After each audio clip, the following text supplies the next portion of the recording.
Well, I thought we had an extremely productive spring, made great progress as we continue to develop this overall team's identity and our style of play. You know, we had to focus on the small details and really what does it take to play winning football at your position, individually and collectively. And 50% of our players were going through spring for the first time. We're still dealing with the realities of building a football program in an elite conference, but I thought our players were very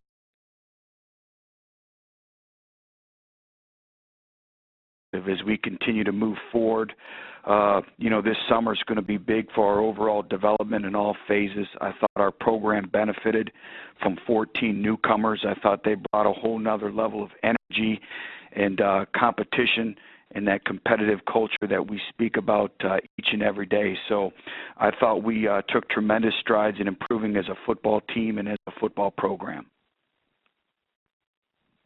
Thanks, Coach. And your first question comes from Jimmy Himes of the Sports Animal in Knoxville.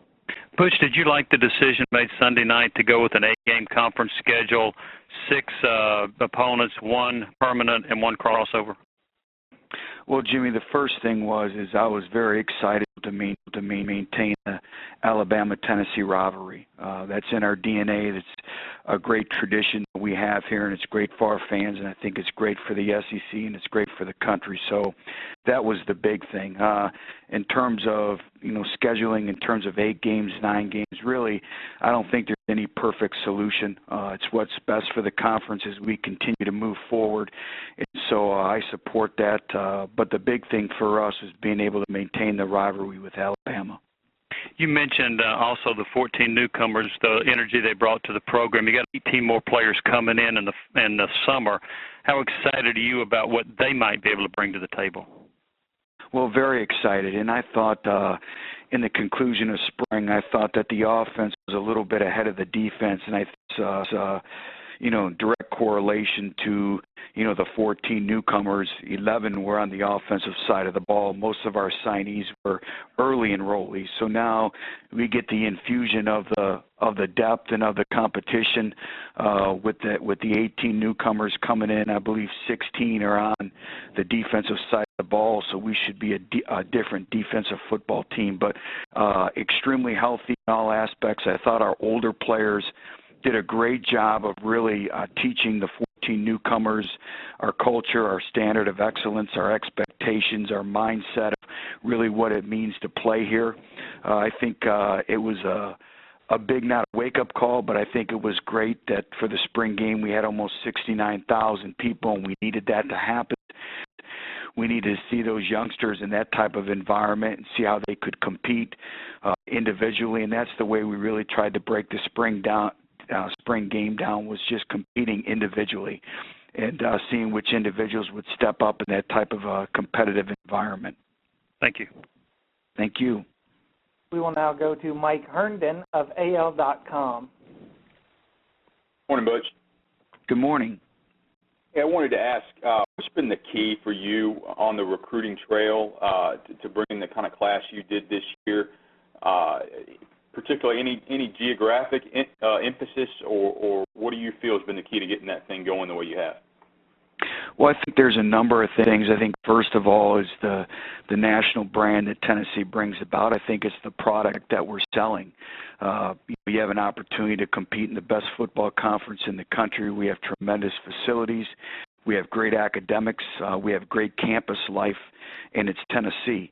And on top of it, we have great people. I think our assistant coaches did a great job of really formulating and building relationships, and trust is earned over time. And we're in a people business and selling what Tennessee has to offer. Plus, I think it's a unique opportunity for a young man to make a difference, you know, to get Tennessee football back. So I think there's a lot of great things with the ability to sell what we have here, but at the end of the day, it's all based on relationships. And how important is it for you guys to recruit not only the Southeast, but on up into the Midwest and the East Coast? It's very important, but, you know, we're going to start with home first. It starts with Tennessee. It starts with a 6-hour radius. and that is one of the advantages of being here is where we're geographically located. We can be in a number of different areas of the country. There's a lot of great football within driving distance. So, we've tried to use where we're located as an advantage to us. Next question is from Dwayne Rankin of the Montgomery Advertiser.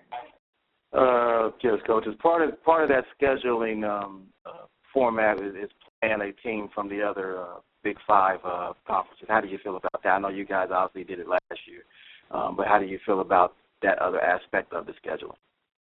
Well, I do think it's good, and everything is about your quality of opponents. And I've found out at a very, very early stage of being here, we play the best of the best. You look at this year's scheduling, we have Oklahoma at Oklahoma, and 9 out of our 12 opponents on our overall schedule are bowl teams. And, you look at last year having to go on the road and play at Oregon. So in terms of meeting that criteria, we've always met that criteria here, and that's been one of the challenges, part of building this football program back is we've had a very, very challenging and very difficult schedule as well. Thanks, Coach. Thank you. Final question will come from Bob Holt of the Arkansas Democrat-Gazette. How you doing? Hey, Bob. I guess there's a new rule this summer that the coaches can have some contact with the players during the week. What do you think of that rule? What could be the impact, the positives of that?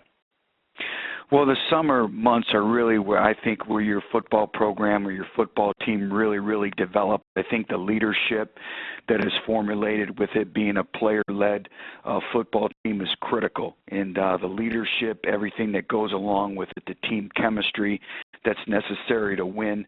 But now to be able to have 2 hours of being able to have in a classroom setting, I think will prove to be extremely beneficial for us just because of the influx of newcomers that we have in our program. But for us, it's going to be a balancing act because that from your time in the strength and conditioning room and having to play as many true freshmen as we're going to have to play this year.